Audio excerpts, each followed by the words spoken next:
ஒரு காட்டில் கிரகிரன் என்ற சிங்கம் வாழ்ந்து வந்தது. ஒரு நாள் இரை தேடி காட்டின் பல பகுதிகளிலும் அலைந்து திரிந்தும் அதற்கு ஒரு சிறிய இரை கூட கிடைக்கவில்லை. வழியில் ஒரு பெரிய குகையினை கண்டது. உடனே சிங்கத்திற்கு ஒரு யோசனை. பேசாமல் நாம் இந்த குகைக்குள் ஒளிந்து கொண்டால் இந்த குகையில் இருக்கும் விலங்குகள் இரை தேடிவிட்டு திரும்பி மீண்டும் இங்கேதானே வரும். அப்படி வரும் விலங்குகளை பிடித்து உண்டுவிடலாம் என்று நினைத்து அந்த குகைக்குள் சென்று படுத்து கொண்டது. அந்த குகையில் அவிபுச்சன் என்கிற ஒரு புத்திசாலியான நரி வசித்து வந்தது. தன் குகைக்கு திரும்பி வந்து தன் குகைக்குள் நுழைய முனைந்தபோது குகையின் வாசலில் சிங்கத்தின் காலடி தடங்கள் இருப்பதனை பார்த்து குகைக்கு சிங்கம் ஒன்று வந்திருக்கிறது என்பதை அறிந்து கொண்டது.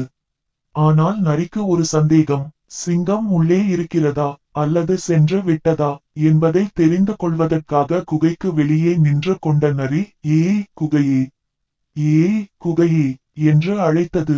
சிங்கம் எழுந்தது. வெளியே ஒரு நரி இருப்பதனை அறிந்து கொண்டது. அது யாரிடம் பேசுகிறது என்று கவனித்தது. நரி மீண்டும் ஏய் குகையே, ஏன் மௌனமாக இருக்கிறாய் என்றது. சிங்கத்திற்கு ஒன்றும் புரியவில்லை. ஏன் இந்த நரி குகையிடம் பேசுகிறது என்று யோசித்தது. நரி, குகையே, என் மீது ஏதும் கோபமா?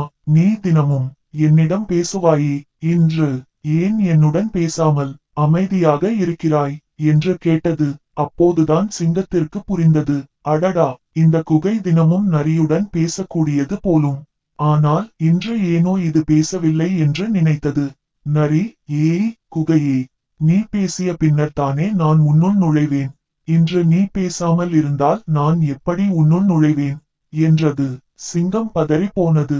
அடடா, குகை பேசினால்தான் நரி குகைக்குள் வருமாமே. நரி குகைக்குள் வராவிட்டால் நமக்கு இரை கிடைக்காதே என்று நினைத்த சிங்கம் குகை போல பேசினால் அந்த நரி குகைக்குள் வந்துவிடும்.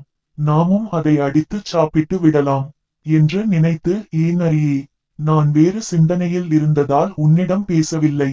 தவறாக நினைக்காதே, வா உள்ளே என்று குகை பேசுவது போல பேசி குரல் எழுப்பியது. அவ்வளவுதான். குகைக்குள் இருந்து சிங்கத்தின் குரல் வெளிவந்ததும் சுதாரித்து கொண்ட நரி தப்பித்தோம் பிழைத்தோம் என தலை தெறிக்க ஓடிப்போனது. நீதி, எதனையும் செய்வதற்கு முன்பு ஆலோசித்து செய்ய வேண்டும்.